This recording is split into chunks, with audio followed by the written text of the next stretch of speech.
The Secretary of the Interior was in Phoenix today, hearing stories and listening to survivors of the Indian boarding school system. Secretary Deb Haaland directed the Department of the Interior to investigate those schools. Team 12's William Pitts was on the Gila River Indian Reservation today as survivors told their stories.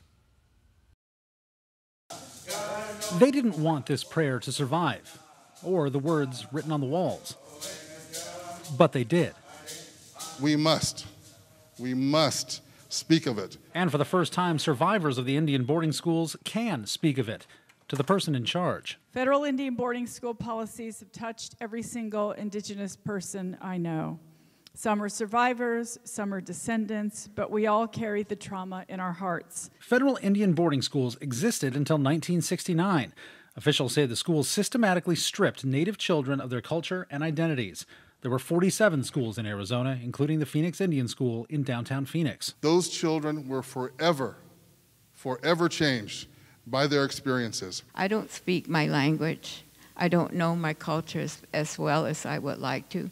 And that was a result of the boarding school era, because my dad chose not to teach us. There were beatings, solitary confinement, forced labor. There's a lot of things I know they didn't want to talk about, when we sat around the table in the evening. One thing he used to say all the time is that, just a dumb Indian.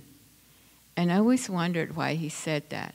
And he said, that's how they referred to them. Well, I'm going to read a statement that she wrote. Kill the Indian and save the man is what happened to my family. They split her tongue for speaking out them.